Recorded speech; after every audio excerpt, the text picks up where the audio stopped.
الحمد لله نحمده ونستعينه ونستغفره ونؤمن به ونتوكل عليه ونعوذ بالله من شرور أنفسنا ومن سيئات أعمالنا من يهده الله فلا مضل له ومن يضلل فلا هادي له ونشهد أن لا إله إلا الله وحده لا شريك له ونشهد أن سيدنا وسندنا وحبيبنا وشفيعنا ومولانا محمدا عبده ورسوله أما بعد عن عبد الله بن عمرو رضي الله تعالى عنه قال رسول الله صلى الله عليه وسلم أربع إذا كن فيك فلا عليك ما فاتك من الدنيا حفظ أمانة صدق حديث وحسن خليقة وعفة في طعمة أو كما قال عليه الصلاة والسلام۔ میرے محترم بزرگوں اور دوستوں، اللہ رب العزت والجلال کا بے حد شکر اور اس کا احسان ہے کہ اللہ تعالیٰ نے ہم سب کو نماز جمعہ کے لیے اپنے مقدس گھر یعنی مسجد کے اندر جمع ہونے کی توفیق عطا فرمائی۔ اللہ تعالیٰ ہم سب کے بیٹھنے کو قبول فرمائے۔ حضرت عبداللہ ابن عمر رضی اللہ تعالیٰ عنہما نے ایک حدیث لوگوں کے سامنے بیان کی جو انہوں نے رسول اللہ صلی اللہ علیہ وسلم سے سنی تھی۔ اس حدیث کو انہوں نے لوگوں کے سامنے بیان کیا اور یہ بتایا کہ اس حدیث کے اندر ہمارے پیارے نبی جناب محمد رسول اللہ صلی اللہ علیہ وسلم نے ارشاد فرمایا، اربع اذا کن فیک فلا علیک ما فاتک من الدنیا، کہ جس شخص کے اندر چار عادتیں موجود ہوں اسے دنیا میں کچھ نہ ملے تو اسے غم نہیں ہونا چاہیے۔ جس کے اندر چار خصلتیں موجود ہوں اسے پھر دنیا میں کچھ نہ ملے تو اسے غم نہیں ہونا چاہیے۔ ان میں سب سے پہلی بات جو ارشاد فرمایا حفظ امانت، امانت کی حفاظت کرنا۔ امانت کی حفاظت بہت بڑی چیز۔ اللہ تعالیٰ نے قرآن کریم کے اندر ارشاد فرمایا، ان اللہ یأمرکم ان تؤدوا الامانات الی اہلہا، کہ بے شک اللہ تم کو اس بات کا حکم دیتا ہے کہ جن کی امانتیں تمہارے پاس موجود ہیں ان کو دیانتداری کے ساتھ ادا کر دیا جائے۔ اور ہمارے نبی صلی اللہ علیہ وسلم کو یہ لقب تو پہلے سے ہی مل چکا تھا، آپ کو صادق اور امین کہا جاتا تھا۔ کفار آپ کے پاس اپنی چیزیں رکھوایا کرتے تھے۔ جب آپ علیہ السلام نے مکۃ المکرمہ سے نکل کر مدینۃ المنورہ کی طرف ہجرت فرمائی تو آپ کے پاس جو امانتیں، جو چیزیں کفار کی رکھی ہوئی تھیں وہ حضرت علی رضی اللہ تعالیٰ عنہ کے سپرد کر دی اور ان سے یہ فرمایا کہ یہ فلاں کی فلاں کو چیز پہنچا دینا۔ اس طریقے سے ہمارے نبی صلی اللہ علیہ وسلم کو امین کہا گیا، امانت دار کہا گیا۔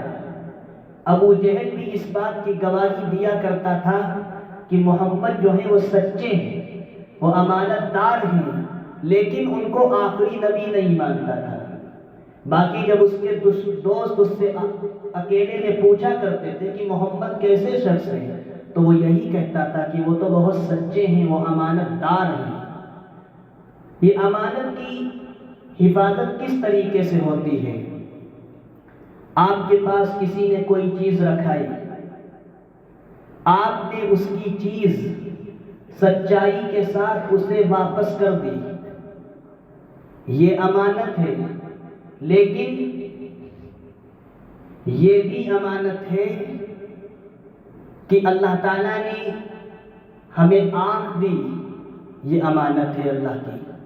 اللہ نے ہمیں ہاتھ دیے، یہ بھی امانت ہے۔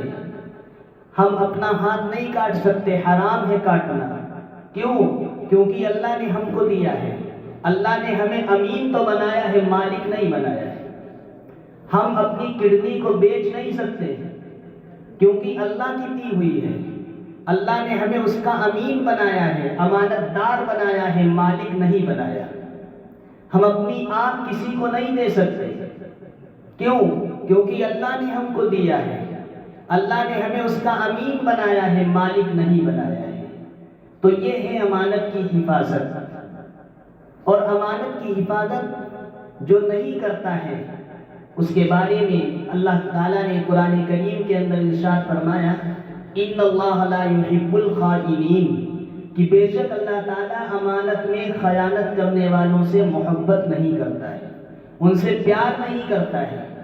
رسول اللہ صلی اللہ علیہ وسلم نے ارشاد فرمایا کہ جب قیامت کا دن ہوگا تو جن لوگوں نے امانت میں خیانت کی ہے ان کو پکڑ کے لایا جائے گا، اور ان سے اللہ تعالیٰ یہ کہے گا کہ جو تم نے فلاں کی چیز استعمال کر لی تھی اس کو یہاں پر واپس لاؤ۔ وہ شخص کہے گا وہ چیز تو دنیا کے اندر ہے، ہم دنیا میں تو جا نہیں سکتے۔ اللہ کہے گا وہ دنیا میں نہیں ہے، وہ جہنم کے اندر موجود ہے، جاؤ جہنم سے نکال کر لاؤ۔ اب وہ جہنم کس طریقے سے جائے گا؟ وہ جہنم تو جا نہیں سکتا۔ فرشتے اس کو ہکاتے ہوئے جہنم کی طرف لے کر جائیں گے، اور جہنم کے اندر ایک وادی ہے جس کا نام ہے حاویہ، وہاں پر وہ چیز موجود ہوگی جس کی چیز میں بندے نے خیانت کی ہوگی، وہ چیز وہیں پر موجود ہوگی۔ اس بندے کو وہاں پر ڈال دیا جائے گا، وہ تو تباہ و برباد ہو جائے گا۔ وہ اپنی اس امانت دی ہوئی چیز کو جب اٹھائے گا جس میں اس نے خیانت کی ہے، جب اس کو لے کر چلے گا، چڑھے گا جہنم کے اوپر، روایت کے اندر آتا ہے کہ جب وہ بالکل آخر میں پہنچ جائے گا تو وہ چیز اس کے ہاتھ سے چھوٹ کر پھر جہنم میں گر جائے گی، وہ پھر جہنم میں گر جائے گی۔ فرشتے پھر اس کو تکلیف دیں گے اور اس سے کہیں گے کہ یہ اٹھا کر لاؤ۔ وہ اسی طریقے سے اسی کے اندر پڑا رہے گا اور وہ جہنم کے اندر پڑا رہے گا۔ اس طریقے سے امانت کی حفاظت کرنی ہے کہ بڑی وعیدیں اللہ کی طرف سے ہیں کہ جو بندہ امانت میں خیانت کرتا ہے اس کو منافق کہا جاتا ہے۔ اللہ کے نبی صلی اللہ علیہ وسلم نے ایک حدیث کے اندر ارشاد فرمایا، آیت المنافق ثلاث، منافق کی 3 نشانیاں ہوتی ہیں۔ منافق کی 3 نشانیاں ہوتی ہیں۔ اذا حدث کذب، جب بھی بولے جھوٹ بولے، جب بولے جھوٹ بولے۔ وَإِذَا وَعَدَ أَخْلَفَ، جب وعدہ کرے تو وعدہ خلافی کرے۔ وَإِذَا تُمِنَ خَانَ، اور جب اس کے پاس امانت رکھی جائے تو امانت میں خیانت کرے۔ یہ 3 عادتیں منافق کے اندر موجود ہوتی ہیں۔ اللہ کے رسول صلی اللہ علیہ وسلم نے بیان فرمایا کہ یہ 3 عادتیں جو ہیں یہ منافق کی نشانی ہیں۔ اور دوسری بات جو ارشاد فرمائی، صدق حدیث، ہمیشہ سچ بولنا۔ سب سے پہلی بات امانت کی حفاظت، اور دوسری بات جو اللہ کے رسول صلی اللہ علیہ وسلم نے ارشاد فرمائی وہ یہ فرمائی، صدق حدیث، ہمیشہ سچ بولنا ہے، جھوٹ نہیں بولنا ہے۔ روایت کے اندر آتا ہے جب کوئی بندہ جھوٹ بولتا ہے تو اس جھوٹ کی بدبو سے 1 میل فرشتہ دور بھاگ جاتا ہے۔ اس کی بدبو کی وجہ سے فرشتہ 1 میل دور چلا جاتا ہے۔ اللہ کے نبی صلی اللہ علیہ وسلم سے ایک موقع پر پوچھا گیا، کہ اللہ کے رسول کیا مومن بخیل ہو سکتا ہے؟ آپ نے فرمایا ہو سکتا ہے۔ پوچھا گیا کہ مومن بزدل ہو سکتا ہے؟ آپ نے فرمایا بزدل بھی ہو سکتا ہے۔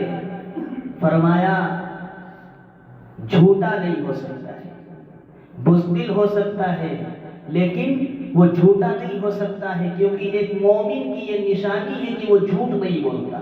جو جھوٹ بولتا ہے وہ اس وقت مومن نہیں ہوتا۔ اللہ کے نبی صلی اللہ علیہ وسلم سچائی کے ساتھ تجارت کیا کرتے تھے، ملک شام جایا کرتے تھے، آپ نے بھی تجارت کی ہے، سچائی کے ساتھ تجارت کرنا آپ کا پیشہ تھا۔ آپ نے فرمایا اگر بیچنے والے اپنی چیز کی قیمت صحیح بتا دیں تو اللہ اس میں اتنی برکت دے گا کہ رکھ نہ سکے، اتنی برکت اللہ اس کے اندر پیدا فرما دے گا۔ اور جھوٹ ایک ایسی بیماری ہے کہ جھوٹ یہ جہنم کی طرف لے کر جاتا ہے، بندہ جھوٹ بولتا ہے، اس جھوٹ کی وجہ سے وہ جہنم کی طرف چل دیتا ہے۔ اللہ کے نبی صلی اللہ علیہ وسلم نے ارشاد فرمایا کہ جھوٹ سے بچنا چاہیے۔ حضرات صحابہ رضوان اللہ تعالیٰ علیہ مجمعین کے دور میں یہ بات جب کہی جاتی تھی کہ کل تمہیں جھوٹ بولنا ہے تو وہ اس بات پر رنجیدہ ہو جاتے تھے کہ ہم جھوٹ کیسے بولیں گے، ہم جھوٹ کیسے بولیں گے۔ اور آج اس کا برعکس ہے، اگر آپ کو کسی کی کوئی بات کسی کے سامنے کرانی ہو اور آپ اس سے یہ کہیں کہ تم فلاں سے سامنا کر لو کہ اس نے یہ بات کہی تھی، تو وہ بندہ یہ کہتا ہے کہ ہم سامنا کیسے کریں گے۔ وہ جھوٹ بولنے سے کتراتے تھے اور آج یہ امت سچ بولنے سے کتراتی ہے، وہ سامنا کرنے سے کتراتی ہے۔ تو یہ حال ہے امت محمدیہ کا حال کہ وہ جھوٹ کی وجہ سے اللہ تعالیٰ نے ان کو کفر کے دہانے پر کھڑا کر دیا۔ اور تیسری چیز جو رسول اللہ صلی اللہ علیہ وسلم نے ارشاد فرمائی وہ حسن خلیقت، اچھے اخلاق اپنانا۔ اچھے اخلاق کس طریقے سے ہوتے ہیں؟ اچھے اخلاق کا مطلب صرف یہ نہیں ہوتا کہ کوئی ہم سے ملنے آیا، ہم اس سے اچھی طریقے سے مل لیے خندہ پیشانی سے، اس بات کو صرف اچھے اخلاق نہیں کہا جاتا بلکہ دل سے اچھے اخلاق ہونا چاہیے۔ یہ نہ ہو کہ ہم سامنے سے تو اس سے بڑی اچھی طرح مل رہے ہیں لیکن ہمارے دل کے اندر بغض موجود ہے، ہمارے دل کے اندر بغض موجود ہے۔ تو ہمیں اپنے دل کے بغض کو نکالنا ہوگا اور سچائی کے ساتھ اخلاق کے ساتھ اس سے ملنا ہوگا۔ رسول اللہ صلی اللہ علیہ وسلم کے اخلاق بڑے کریمان ہیں۔ وَإِنَّكَ لَعَلَىٰ خُلُقٍ عَظِيمٍ، کہ آپ کے اخلاق سب سے بڑھ کر ہیں۔ اخلاق کی 3 قسمیں بیان کی رسول اللہ صلی اللہ علیہ وسلم نے۔ سب سے پہلی جو صفت بیان کی گئی خلق حسن، جیسے کو تیسا، اور دوسری صفت بیان کی گئی خلق کریم، کہ کسی انسان نے تمہارے اوپر اخلاق کیا، اچھائی سے پیش آیا، اس نے تمہیں کوئی چیز دی تو تم نے اس کو کوئی چیز بڑھا کر دے دی، اس کو کہتے ہیں خلق کریم۔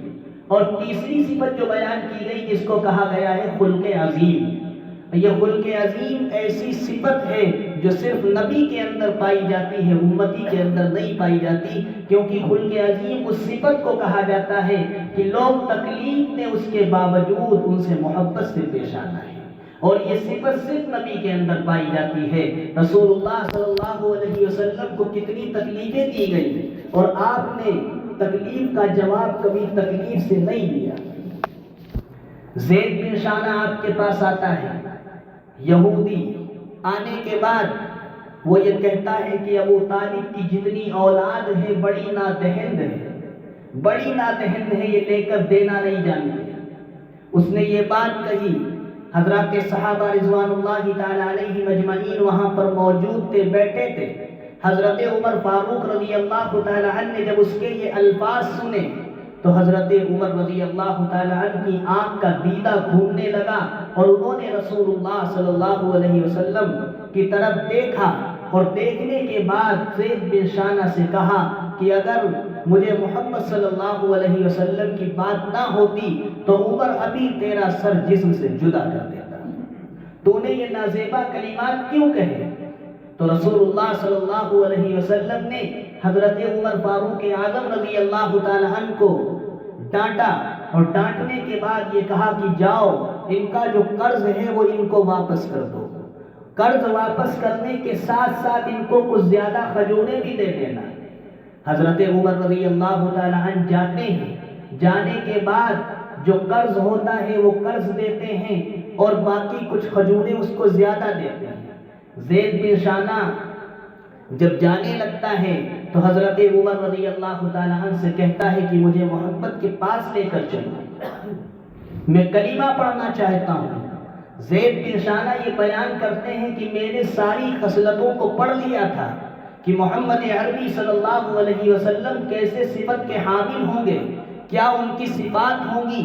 میں نے ہر صفت کو دیکھ لیا، ہر صفات کو پڑھ لیا، ایک صفت باقی رہ گئی تھی، وہ یہ تھی کہ آپ ان کو جتنا بھی برا کہیں گے وہ آپ کے ساتھ اچھا اخلاق کریں گے۔